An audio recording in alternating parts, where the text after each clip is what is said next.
Han pasado un poco más de 30 años en que el mundo se asombró, se preocupó sobre la amenaza de una nueva epidemia, VIH-Sida.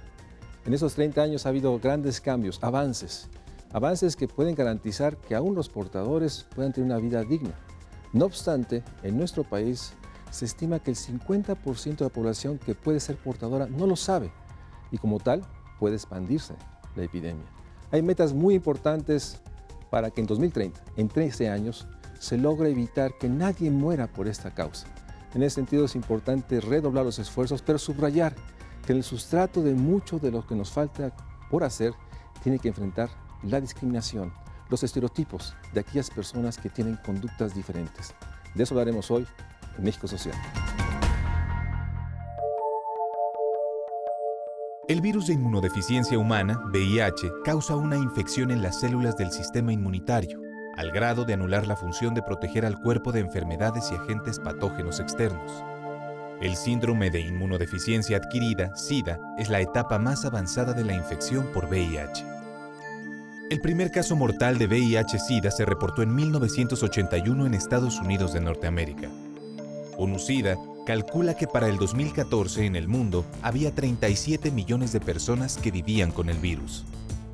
En México el primer caso se registró en 1983 y desde entonces se han documentado 236,000 casos de personas diagnosticadas con VIH, de las cuales poco más de la mitad se encuentran con vida.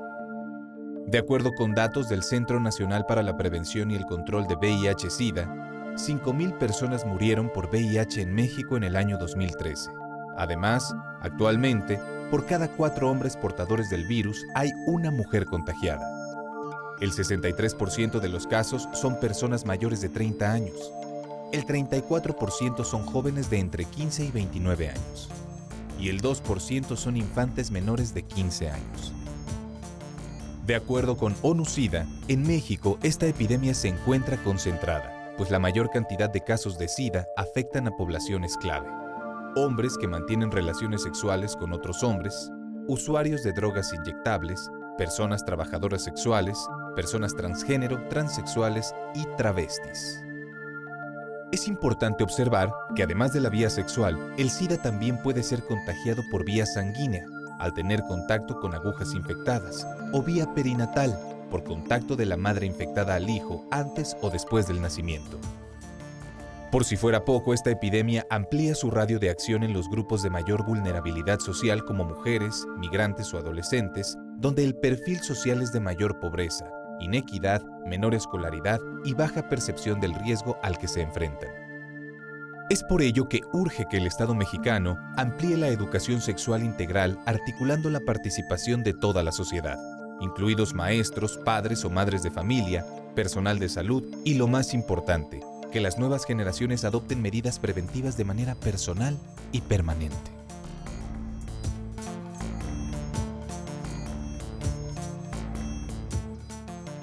Muy buenas noches, gracias por acompañarnos nuevamente en el Estudio de México Social para hablar de un tema que refería al principio. Nuevamente es diciembre y otra vez el mundo hace una reflexión sobre la situación de la lucha contra una enfermedad que a finales del siglo XX era expresión de todo lo que nos podría pasar, el SIDA. Por eso te agradezco mucho, Javier, que estés aquí en el Estudio de México Social como parte del grupo de ONU-SIDA para hacer este recuento de lo que se ha avanzado, lo que falta, del enorme reto y desafío que sigue teniendo. Pero empecemos, como platicamos antes de entrar al programa, por el principio.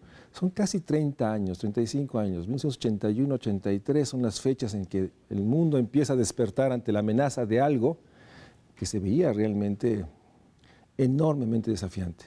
Han pasado casi 35 años, los países han reaccionado, pero llévanos en este proceso de 35 años, en este esfuerzo global, nacional, pero partamos de qué debemos entender por SIDA, la diferencia entre VIH, SIDA, y cómo ha sido este proceso. ¿Cómo lo podrías tú, digamos, en grandes trazos describir? Y gracias nuevamente por estar en el programa. Al contrario, gracias nuevamente por la invitación a nombre del grupo UNFPA ONU-SIDA en México. Tenemos mucho gusto de estar conversando aquí esta noche. Como bien lo planteas, es un tema que ha surgido desde hace más de 30 años, el tema del VIH-Sida, y es dramático, yo diría, la manera en que ha cambiado la concepción que teníamos del VIH y del SIDA, ¿no? Como bien lo mencionabas hace rato, asociado en un principio muy al concepto de muerte, ¿no? Generalmente SIDA era igual a muerte y actualmente ha progresado de manera radical para convertirse prácticamente en un padecimiento normal, ¿no? Que le permite a una persona vivir de una manera tranquila y feliz. Pero bueno, regresando a la historia, efectivamente hace más de 30 años que apareció el virus de inmunodeficiencia humana en la humanidad. Ha habido generalmente una gran confusión, te agradezco que lo plantees, porque en muchas ocasiones las personas confunden exactamente los conceptos entre VIH y SIDA. Y es muy importante de entrada hacer una distinción, una diferencia. No son sinónimos. Una cosa es el virus de inmunodeficiencia humana, ¿no? Que es un virus que se transmite o que transmitimos, que podemos tener la capacidad de transmitir las y los humanos a través de tres mecanismos muy específicos, que son el sanguíneo, el sexual y la madre durante el embarazo y el parto.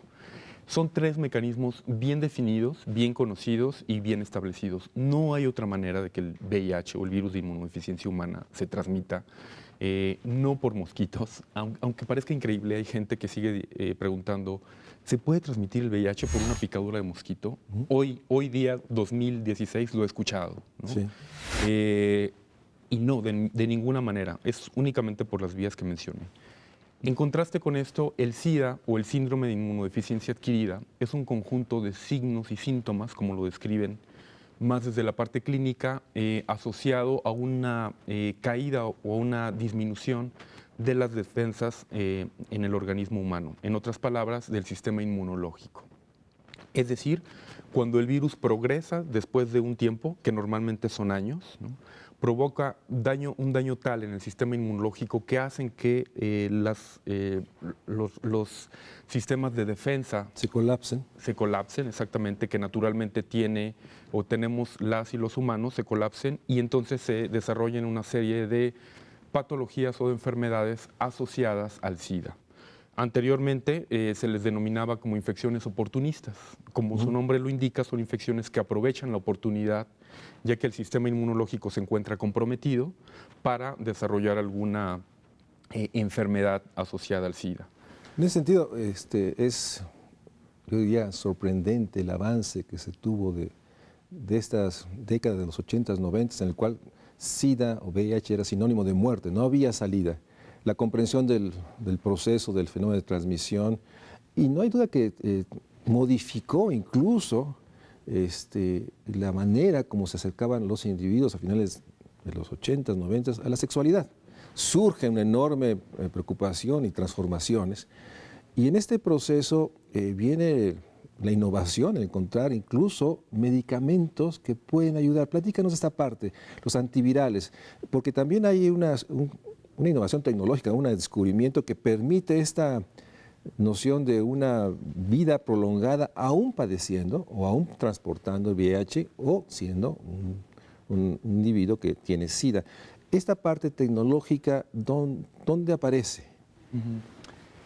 Haciendo un recuento, antes del inicio del programa me hiciste recordar el inicio, digamos, cuando yo empecé profesionalmente a trabajar en la respuesta al VIH-Sida, lo cual ya tiene bastantes años, en un programa de un estado de México. Y yo recuerdo que cada semana nosotros contabilizábamos el número de personas que habían muerto, porque eran las épocas en que no teníamos nada, no teníamos ningún medicamento, ningún tratamiento, sino únicamente atención para infecciones oportunistas, ¿no? De ahí venimos, de ahí viene la historia. Después llegó el AZT, ¿no? La primera droga o el medicamento o tratamiento antirretroviral, lo cual generó efectivamente un cambio abismal, ¿no? Las personas empezaban a tomar AZT, la primera monoterapia que surgió en respuesta al VIH-Sida, con muchas fallas, ciertamente, es decir, producía algunos efectos secundarios que no eran deseables, ¿no?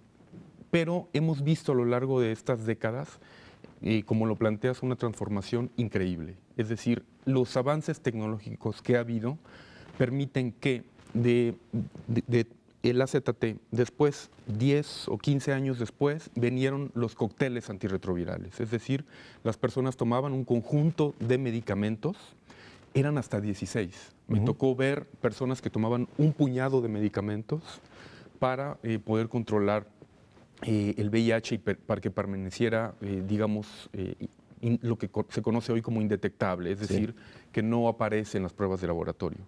Y hoy, en el 2016, estamos, creo que en un lado en donde nunca pensamos que íbamos a llegar en el avance tecnológico, pero también hay que decir, con el apoyo político, ¿no?, con la presión social, hemos llegado el día de hoy a que las personas tomen una tableta al día para prevenir el SIDA. Una tableta que tiene un costo muy alto. Un costo sumamente alto, eso sí, hay que señalarlo. Es un medicamento muy caro, ¿no? Cuando dices caro, estamos hablando de un costo... Más de 100,000 pesos anuales, ¿no? Dependiendo también del tipo de medicamento, dependiendo también del tipo de estudios que las personas requieran. 8,000, 9,000 pesos mensuales, alguien que está diagnosticado tiene que gastar si no tiene apoyo o alguna prestación de algún sistema de seguridad social.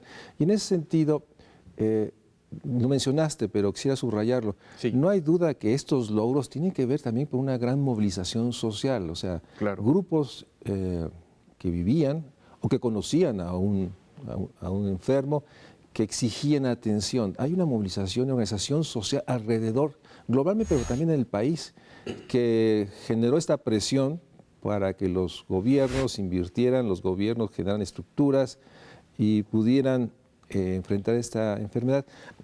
Y en ese sentido, ONU-SIDA, ¿cuál es la función ONU-SIDA en este contexto? Porque entiendo que todos los países construyeron sus propias instancias nacionales, pero Naciones Unidas construyó una estructura para... Así es, un programa conjunto para dar respuesta a los esfuerzos globales de prevención del VIH-Sida. Lo que ONU-SIDA hace, o lo que ONU-SIDA hacemos, tiene que ver con la asistencia técnica a los países, es decir, proporcionar acompañamiento técnico para el desarrollo de proyectos, pero también tenemos muchas actividades de representación, ¿no? Y también tenemos muchas actividades de acompañamiento a nuestra contraparte natural, que suelen ser los programas estatales, pero también los programas nacionales del VIH. En el caso mexicano, ¿cuál sería la contraparte? CENSIDA, particularmente el Centro Nacional para la Prevención y Control del VIH-Sida, quien ha sido sin duda un actor central en México en la respuesta al VIH, con algunas actividades que además son ejemplares en la región, ya tendremos oportunidad de hablar de ellas, pero lo que ONU-SIDA hace es acompañar estos esfuerzos y tratar de articularlos de manera nacional, pero también de manera regional, para tratar de eficientar o para tratar de tener una respuesta mucho más eficiente, mucho más certera a la respuesta al VIH-Sida en los países y en las regiones. Déjame ir a un corte subrayando que ONU-SIDA, como todas las estructuras de Naciones Unidas, también es un instrumento en que se transportan las mejores experiencias y las mejores prácticas en el lenguaje, que permita realmente acortar los tiempos para aprender de los errores, pero también las mejores prácticas. Vamos a un corte y regresamos, porque tenemos entonces que dimensionar, en el caso de nuestro país, cuáles son las cifras, las magnitudes de los esfuerzos. Vamos a un corte para regresar, seguir hablando del SIDA, del VIH, el enorme desafío que tiene, porque más allá de los avances tecnológicos, más allá de lo que se ha logrado en 3 décadas, sigue siendo una amenaza latente que puede tener retrocesos y puede llevar a muchas gentes a una vida que no les permita una vida digna, porque no tienen acceso a los medicamentos. Y tenemos también una discusión sobre la disponibilidad y la capacidad de atender a los que ya saben que son portadores, pero una realidad, muchos de nosotros no sabemos, y de ahí la importancia de la prevención, de diagnósticos oportunos. Vamos a un corte y regresamos al Estudio México Social.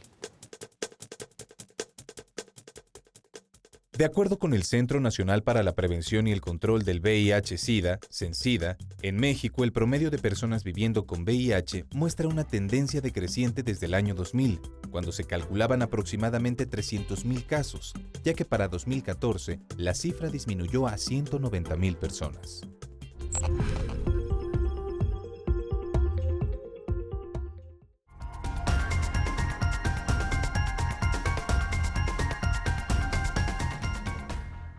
Muchas gracias por seguir con nosotros. Estamos hablando del SIDA, de VIH, la enorme realidad de los avances, pero también las magnitudes siguen siendo muy importantes. Yo recuerdo una cifra, se habló en un momento que a nivel mundial, alrededor de 30 millones, 32 millones de seres humanos eran reconocidos portadores, ¿no?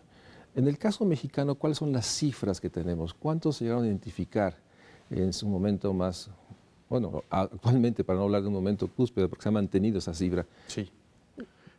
A nivel global se piensa que aproximadamente 37 millones de personas viven actualmente con el VIH-Sida, ¿no? Nuestra región es una de las regiones que ha tenido uno de los avances más importantes, la región de Latinoamérica, en la respuesta al VIH-Sida. Sin duda será una de las primeras regiones en alcanzar los retos regionales para la atención. En México actualmente se estima que hay alrededor de 180,000 personas que viven con VIH-Sida. De estos, se piensa que actualmente solo la mitad conocen, que saben, que viven con VIH-Sida. Hay 90,000, 100,000 mexicanos que pueden ser portadores y no saben, no han sido identificados.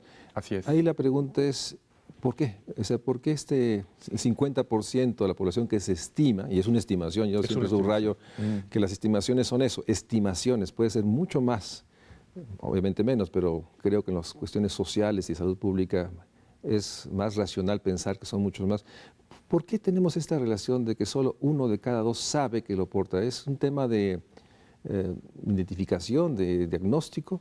Sí, uno de los primeros pilares que está impulsando actualmente Naciones Unidas para acabar con el SIDA en el 2030, que es nuestra idea. ¿Esto qué significa? No significa que para el 2030 no va a haber nuevas infecciones por VIH-Sida, sino significa que no habrá más muertes asociadas al SIDA.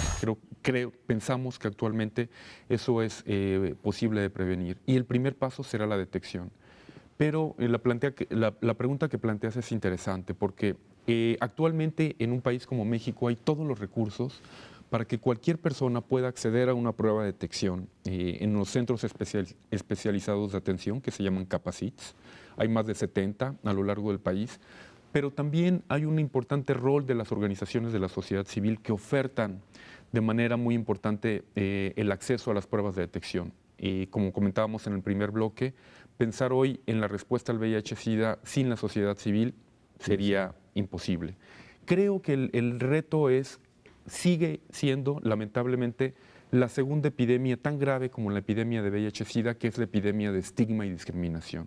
Es decir, las personas no se acercan a realizarse una prueba de detección por temor, ¿no? Por temor a saber que viven con VIH-Sida. Por el estigma que se asume que el portarlo es producto, digamos, de una conducta, entre comillas, digamos, no conveniente, no deseada, no aceptada. Así es, licenciosa, asociado a ciertos grupos, ¿no? Sobre todo porque los datos que ustedes han producido, hablo de UNOSIDA, es que la población homosexual es una de las poblaciones que ha sido más señalada como el grupo que ha generado este crecimiento o este mantenimiento de este contacto de VIH-Sida y su prolongación hacia otro individuo. Sí, así es. Desde hace mucho tiempo, en México y en la región, las cifras asociadas a la población general afortunadamente han permanecido estables o no han tenido cambios, digamos, muy relevantes. Sin embargo, no ha sido así en lo que hemos denominado poblaciones clave. ¿Por qué les decimos poblaciones clave? Porque justamente son las poblaciones a las que nos interesa más acercar los extintores para apagar este fuego relacionado con el VIH. Y efectivamente son y siguen siendo en nuestra región hombres gay y hombres que tienen sexo con otros hombres, también conocidos como HCH en términos epidemiológicos, pero también mujeres transgénero, particularmente aquellas mujeres transgénero que realizan trabajo sexual. También trabajadoras y trabajadores sexuales están entre las poblaciones clave y efectivamente continúan, digamos, con las prevalencias más altas, no solo en México, sino también en la región, también en Norteamérica y también en algunas partes de Europa. Y en ese sentido, este esfuerzo, por otra parte, tiene una cifra que es, yo diría, preocupante. Se han estimado, no sé si es sencilla seguramente, junto con el apoyo de ustedes, que alrededor de que cada año hay 7,000 mexicanos que adquieren este virus. ¿Esa es la realidad? O sea, ¿esa es la cifra más o menos estimada?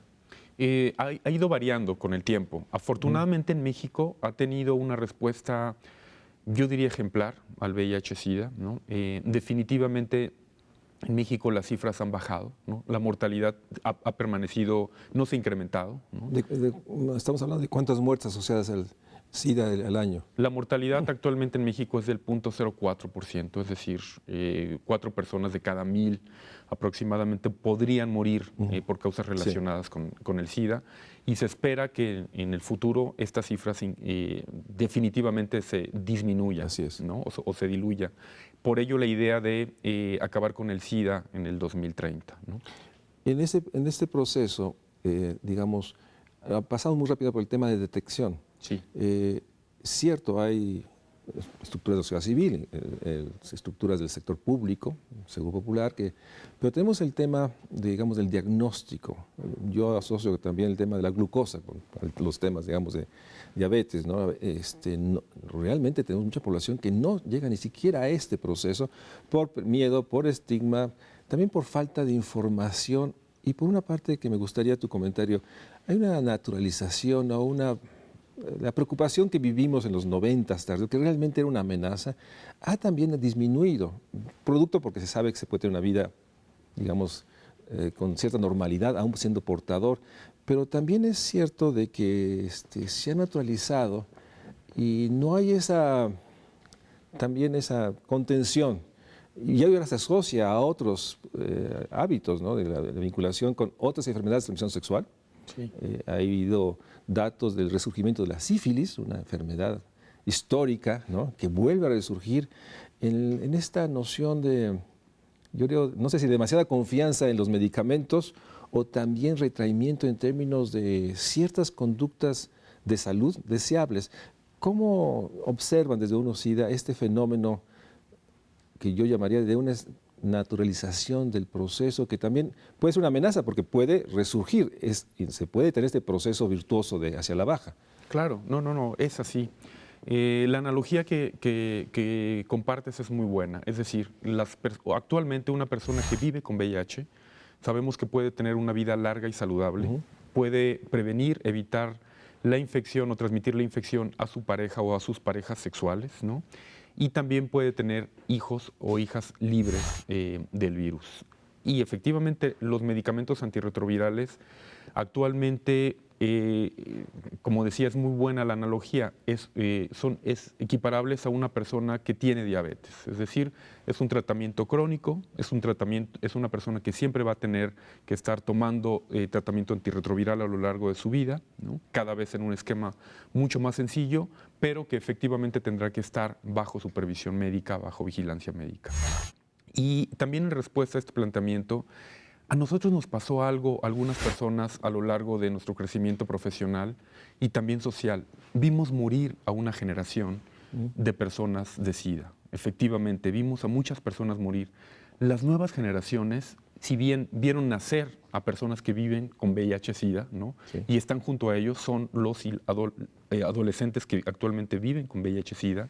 Sin embargo, efectivamente los esfuerzos de prevención aparentemente están más relajados, ¿no? Nos hemos confiado en la tecnología y en pensar, ok, bueno, si me infecto con VIH, hay un tratamiento. Así es. Sí, efectivamente lo hay, ¿no? Sin embargo, también hay que ponderar algunas otras circunstancias. En primera, como bien lo planteaste, es un tratamiento bastante caro, ¿no? A futuro tendremos que pensar posiblemente en esquemas tripartitas o de alguna manera mucho más interesante para poder cubrir estos medicamentos. En México son gratuitos gracias al Seguro Popular, es decir, si una persona no tiene acceso a un esquema de seguridad social, como el IMSS o el ISSSTE puede acceder a través del Seguro Popular. Esta aseveración es 100%, o sea, sí hay disponibilidad de antivirales en el Seguro Popular, la gente que es diagnosticada sí puede contar con estas dosis diarias, ¿no? Sí hemos logrado eso como sociedad, pues, digamos. Sí hemos logrado eso y eso es un avance muy importante de México, como lo decía en el primer bloque. México ha liderado unos esfuerzos importantes en la respuesta al VIH-Sida y es algunos de los países de la región que lo ofrece de manera universal y de manera gratuita. No sucede así en todos los países, es decir, en algunas partes las personas pagan por el tratamiento. Déjame ir a un corte y regresamos Claro. a la otra dimensión, otras enfermedades o otros retos para la salud asociados al VIH-Sida. Vamos a un corte y regresamos. Y déjame enfatizar una cifra que debe ser vista con mucha preocupación. La estimación de 187.990.000 mexicanos que lo portan, pero solo el 50% saben que lo portan.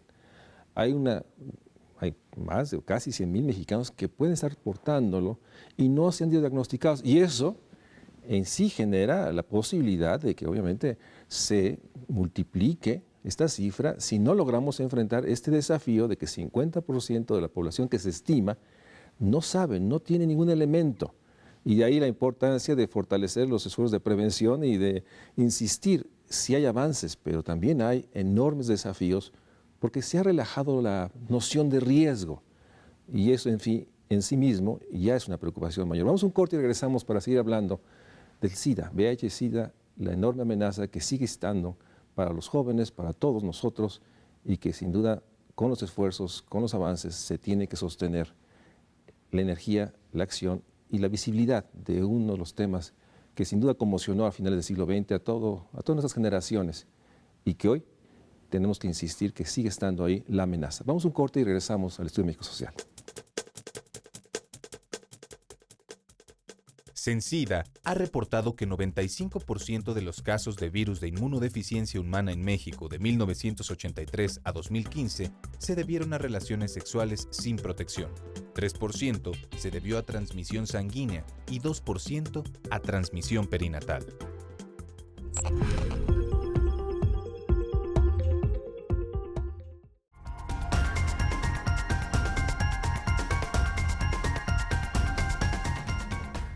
Gracias por seguir en el Estudio México Social. Estamos hablando del SIDA. Platicábamos en el último corte de que hay una serie de enfermedades asociadas y que están vinculadas al SIDA. Una es obviamente las enfermedades de transmisión sexual, pero también está vinculado al uso de jeringas, ¿no?, para otro tipo de problemas y riesgos de salud pública. ¿Cómo se observa esto en el país? ¿Cómo lo están observando desde ONU-SIDA? Bueno, hay efectivamente, al compartir jeringuillas o al compartir jeringas para el intercambio de drogas inyectables, ¿no?, es donde generalmente donde se ha visto claramente que hay mayores posibilidades de riesgo de transmisión del VIH, ¿no? Efectivamente, no solo del VIH, también de hepatitis B, ¿no?, también de hepatitis C, sí, también de otras infecciones de transmisión sexual, ¿no?, lo que se ha denominado coepidemias, ¿no? Son epidemias relacionadas con el VIH-Sida y que surgen también, por ejemplo, otra manera muy importante es la tuberculosis. Se piensa que hasta el 50% de las personas que viven con VIH también tienen tuberculosis o han estado expuestas o expuestos a la tuberculosis.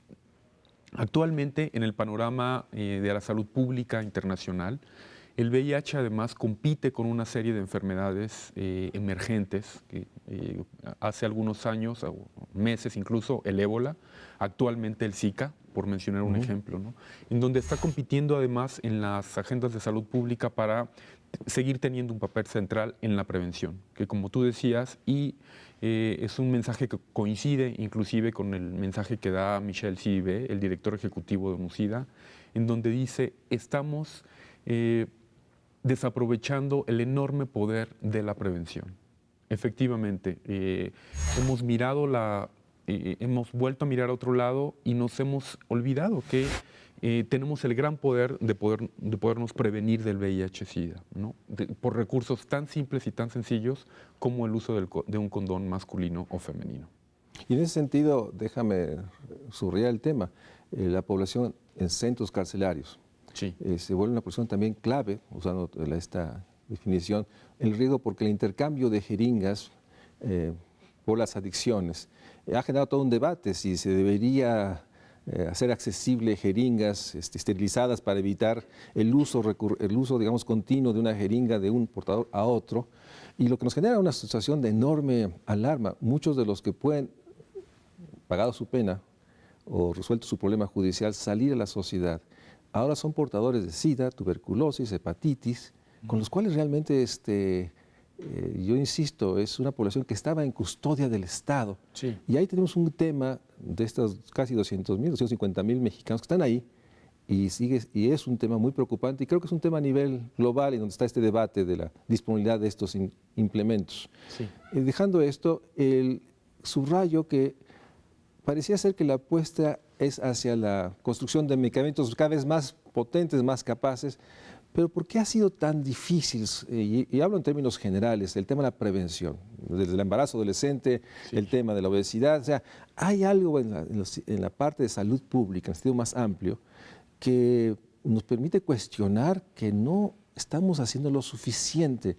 Y en ese sentido, ¿cómo observa UNOCIDA este debilitamiento, déjame ponerlo así, de las acciones de prevención en una cultura en que la libertad, pues los individuos deciden tatuarse, otro posible riesgo por estarse Sí. modificando el cuerpo? O sea, ¿cuál sería una posible hipótesis de respuesta? ¿Por qué se ha debilitado? ¿Por qué no hemos logrado generar acciones de prevención amplias, capaces de realmente alertar a la población? Y estamos siempre en la parte de atención ya al tema. Sí, bueno, los gobiernos han hecho un esfuerzo importante, también las organizaciones de la sociedad civil.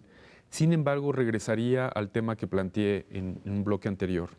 Además de la epidemia de VIH, hay otra epidemia tan importante y que incluso produce tantas muertes, que es la epidemia de estigma y discriminación. Esa epidemia ha permeado en muchas maneras en la condición humana. Tiene que ver mucho también con la sexualidad. Finalmente, como bien mencionas, en México hay una epidemia concentrada entre usuarios de drogas inyectables, que se ha visto más en el norte del país. No hay aparentemente una epidemia importante de este tipo en el país. No es así el caso de otros países, por ejemplo, en Rusia, donde tienen un problema muy importante de usuarios de drogas inyectables. ¿Cuál sigue siendo el principal factor de transmisión en nuestra sociedad? La vía sexual. Definitivamente esa sigue siendo el principal mecanismo de transmisión. ¿Por qué no hemos avanzado ahí? ¿Qué nos falta? Además de la condición humana, que ya dije, sí, además de que esto tiene que ver con lo sexual, pensemos en un joven que se descubre a sí mismo atraído también por otros jóvenes o por otros hombres, en un entorno social difícil, ¿no? Sí. Este joven, este chico, está mucho más preocupado porque en su casa no sepan que... Ocultar su preferencia sexual. Exacto, por ocultar su preferencia sexual, que en la escuela no sepan, porque hay un bullying, bueno, ahora se le dice bullying, pero siempre ha habido este ataque, sí, ¿no? En donde los chicos no pueden llegar y decir, oye mamá, me están molestando porque tengo sobrepeso, me están molestando porque uso lentes. Es muy difícil que sí, un niño pueda llegar o una niña pueda llegar y decir, me molestan porque dicen que soy homosexual o porque soy sí, lesbiana, ¿no? Y en esta condición, en este imaginario social, esta persona, este chico va a estar más preocupado por permanecer en la clandestinidad que por allegarse de un condón, que por allegarse de mecanismos de... que le puedan empoderar para prevenirse del VIH-Sida. Mientras siga permaneciendo en esta clandestinidad, ¿no? Evitando que las personas sepan su orientación sexual, entonces la prevención del VIH, la prevención de otras infecciones de transmisión sexual será secundario para él. Sí, sin duda. O sea, el tema de la discriminación como un Exacto, tema que potencia las posibilidades de muchos riesgos sociales, es un tema que creo que no hemos subrayado suficientemente. No es un tema solo de ciertos grupos, actividades, está en el centro de toda la cuestión social, la discriminación que genera estas conductas que bien explicaste. Pero déjame regresar a un punto que tocaste. En México hay entidades que tienen mayor, digamos, prevalencia de VIH-Sida y otras no. ¿Cuáles son las entidades que, de acuerdo a los estudios, digamos, tienen mayor número de personas que portan o que pueden portar? ¿Y cuál sería la explicación de las otras que no? ¿Cuáles han sido las hipótesis que ustedes han estado trabajando?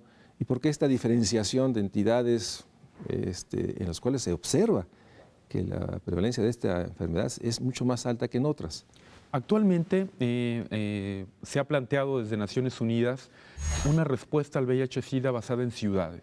De hecho, le decimos así, es nuestra principio de ciudades, porque lo que hemos visto es que en todos los patrones de transmisión del VIH-Sida parecen estar asociados a grandes urbes, a grandes ciudades, ¿no? Prácticamente a nivel global, siempre cuando uno analiza los principales patrones de transmisión, generalmente se dan en un entorno urbano. Es decir, nos queda claro después de este tiempo que el VIH ha pasado a ser un fenómeno sumamente urbano, muy asociado a las grandes urbes, ¿no? Muy asociado a ciertas conductas sociales en las grandes ciudades, y eso explica por qué hay una mayor prevalencia siempre, por ejemplo, en la Ciudad de México, en el Estado de México, en Guadalajara, es decir, en las ciudades... metrópolis. Exacto, en las grandes metrópolis. En ese sentido, ONU-SIDA, junto con otras agencias como el Fondo de Población y ONU Habitat, han desarrollado respuestas integrales a las ciudades que contemplen no solamente un enfoque de cómo construir una ciudad más amigable, sino que también incluye una perspectiva social y que también incluye una perspectiva de salud. Es decir, una mirada mucho más integral a la respuesta de cómo vivir en una ciudad hoy por hoy, ¿no? Déjame ir a un corte y regresamos porque recientemente Naciones Unidas lanzó una nueva agenda. Sí. No solo la agenda de los Objetivos de Desarrollo Sostenible, que tiene un objetivo específico, una nueva agenda que me imagino está en un proceso de, digamos, nacionalización por los Estados parte para asumirla y establecer las metas y objetivos al 2030. Vamos a un corte y regresamos para seguir hablando sobre el enorme esfuerzo y desafío. Y déjenme subrayar algo que creo que se dijo muy bien, lo dijo muy bien ONU-SIDA. Hay una epidemia que corroe todas y que potencia, la epidemia de la discriminación, del racismo, que sin duda potencia y oculta y hace que las campañas o la accesibilidad de información esté atrapado con ese enorme rechazo a los otros por preferencia sexual, por apariencia, por etnia, por religión. Y esa parte está en el centro de una de las posibles respuestas de por qué la prevención sigue atrapada. Pero está atrapada por la discriminación. Y en ese sentido creo que hay que subrayar la discriminación, combatirla no es un tema solo de algunos grupos o algunas gentes. Está en el centro de poder explicarnos por qué tenemos fenómenos que siguen lastimando sobre todo a los más vulnerables. Vamos a un corte y regresamos al Estudio México Social. El promedio nacional de casos de VIH-Sida registrado por Censida de 1983 a 2015 es de 195 por cada 100.000 habitantes. En la Ciudad de México se registró la mayor tasa, con 421.7 casos por cada 100.000 habitantes, seguida por Yucatán, con 316.6 casos, Campeche, con 304 casos, Quintana Roo, con 295 casos y Baja California, con 284.6 casos por cada 100.000 habitantes.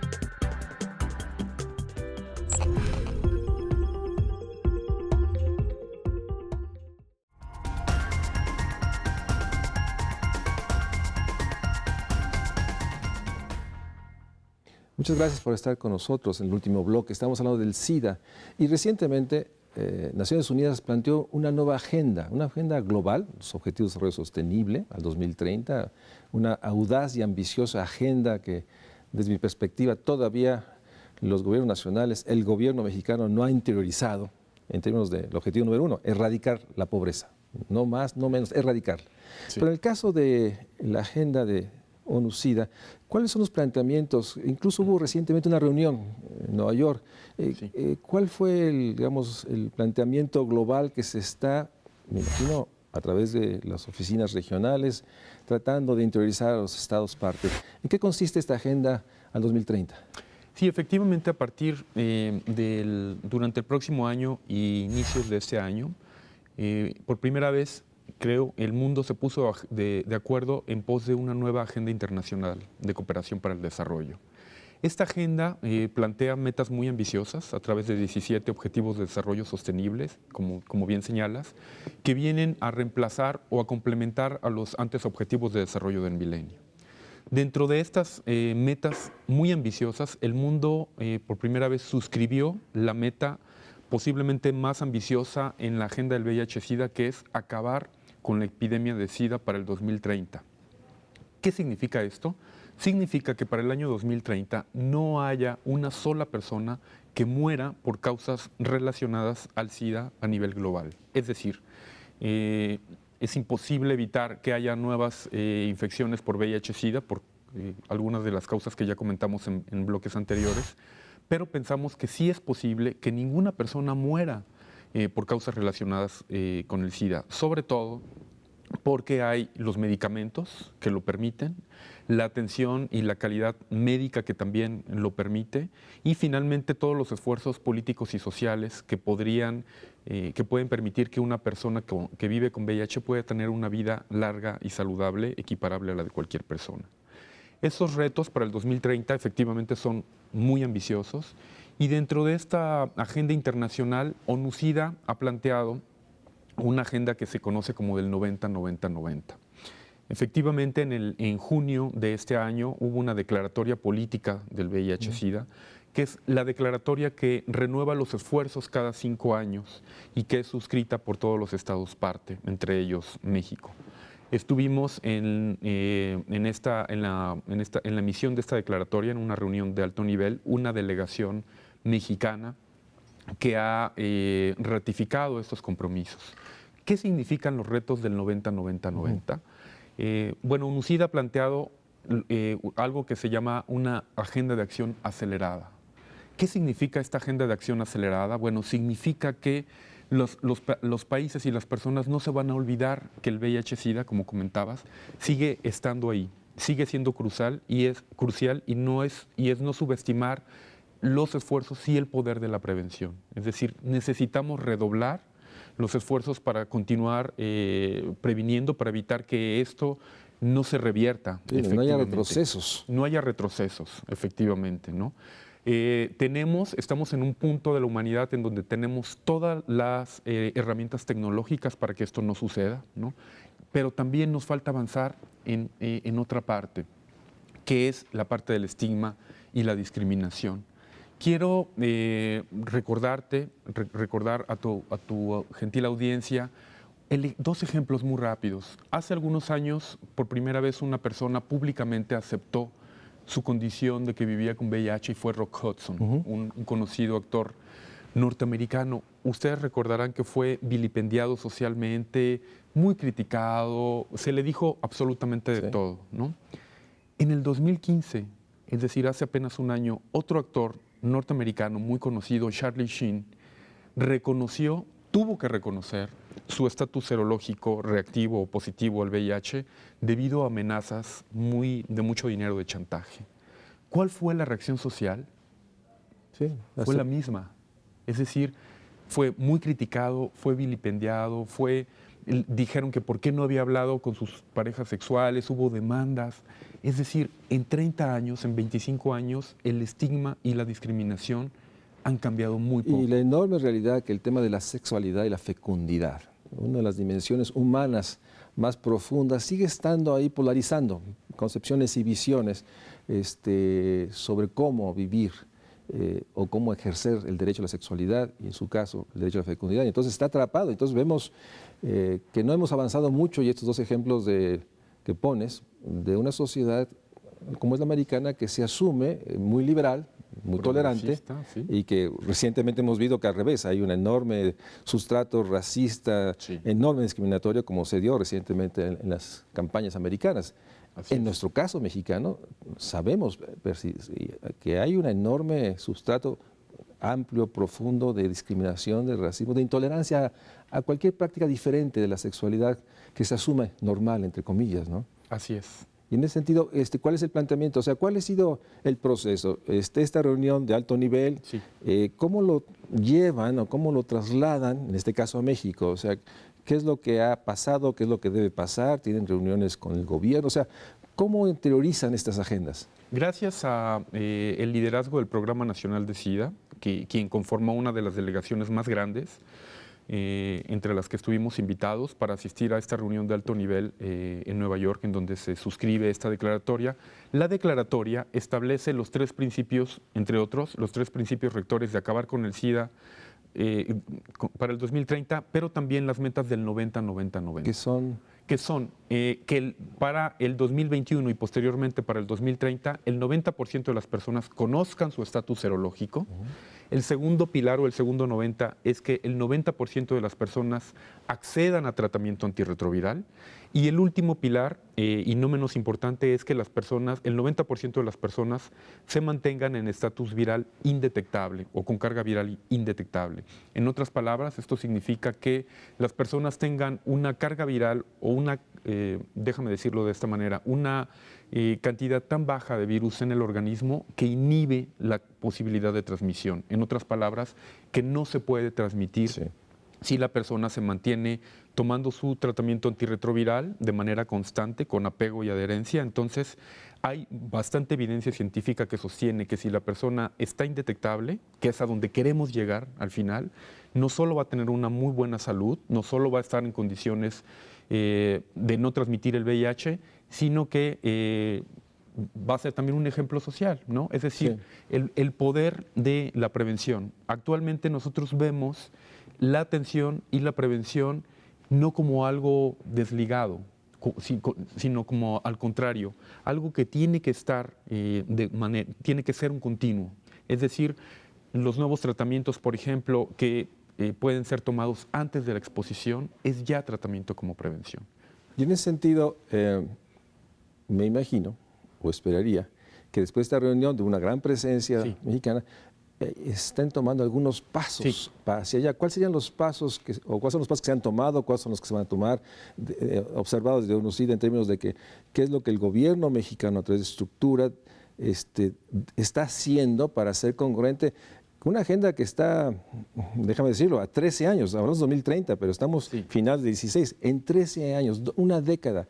Esto lo hemos dicho muchas veces en el programa, implicaría una agenda de un gradualismo acelerado, porque es apenas un poco más de una década. Y por eso mi preocupación y preocupación de muchos, de que vemos que, bueno, sí hay declaración, sí hay un acuerdo de que hay que avanzar, pero se habla del 2030 como algo que tenemos tiempo, y yo no veo ese tiempo. Entonces, ¿cuáles serían los pasos que se han dado? Y déjame introducir un tema que obviamente está la preocupación de que los ajustes presupuestales reduzcan las capacidades, en este caso, de atender el SIDA. Yo creo, yo confío, yo sé que las organizaciones sociales articuladas al tema de SIDA son poderosas y enormemente fuertes para evitar retrocesos. Pero incrementar recursos es la otra agenda urgente. En ese sentido, llévanos a qué es lo que debe hacer en el próximo 2017 para estar alineado a esta meta del 90-90-90 en 13 años. Bueno, de inicio, destacar que México fue uno de los primeros países que ratificó esta agenda, que se sumó a la agenda incluso antes de la declaratoria política. En mayo de 2015 hubo una reunión muy importante aquí a nivel regional en donde se habló por primera vez de estas metas del 90-90-90. Posterior a la reunión de alto nivel que se llevó a cabo en Nueva York, el Gobierno de México ha promovido otra serie de reuniones de articulación interna y reuniones del más alto nivel en donde ha estado el secretario de Salud presidiéndolas y en donde se han articulado con distintas instancias, ya no solo de salud, también, por ejemplo, de Naciones Unidas, también organizaciones de la sociedad civil, pero hay otras instancias que también tienen que ver, que también, por ejemplo, el Seguro Popular, ¿no? Por ejemplo, el IMSS, por ejemplo, el ISSSTE, es decir, todo el sector salud, de su manera más amplia, está tratando de responder a esta agenda articulada del 90-90-90. Inclusive, México, por ejemplo, realiza cada año un concurso para organizaciones de sociedad civil, en donde las organizaciones que presenten los mejores proyectos son seleccionadas para llevar a cabo los mismos. Esto es una buena práctica que se ve poco a nivel global inclusive y que México está impulsando. Pero para contestarte concretamente, el Programa Nacional está impulsando las metas del 90-90-90. Tiene un instrumento que se llama la cascada del continuo de prevención y atención, que es conocer cuántos de este primer 90 tienen, cuántos de este segundo 90 tienen y cuánto hace falta para llegar a la última meta del 90% de personas en estado indetectable, ¿no? Efectivamente, como has señalado, el desafío no es menor, ¿no? Nosotros también, al igual que tú, pensamos que es muy poco tiempo, Sí. pensamos que es necesario una agenda acelerada, como lo está planteando ONU-SIDA, que siga destacando que el VIH-Sida puede revertirse, efectivamente, ¿no? No desestimar el poder, el increíble poder de la prevención, ¿no? Y continuar teniendo este En una enfoque. respuesta, ¿sí crees que podamos llegar a la meta en 13 años? Yo creo que sí. Yo creo que esta es, no olvidemos que esto es un reto aspiracional también, ¿no? Bueno, Es hay decir, que plantearse lo que tenemos que hacer, no lo que podemos, Claro. para poder lograr lo que necesitamos. En ese sentido, déjame ponerlo así, la urgencia de este programa, es decir, la necesidad de acelerar el paso, de reducir las brechas y revisar críticamente. Y quiero agradecerte a ONU-SIDA, a todo el grupo que trabaja coordinadamente en México, el esfuerzo de ser visible y en este diciembre que está nuevamente haciéndose un repaso, insistir que tenemos que no solo evitar retrocesos, acelerar el paso. Es posible garantizar la meta de que no haya ninguna persona que muera en 13 años por causa del VIH-Sida, pero también un tema que creo que es importante subrayar: si no logramos resolver el tema de discriminación, esta otra epidemia, el racismo, es muy difícil lo que podamos lograr con una campaña de prevención que no reconoce estos esquemas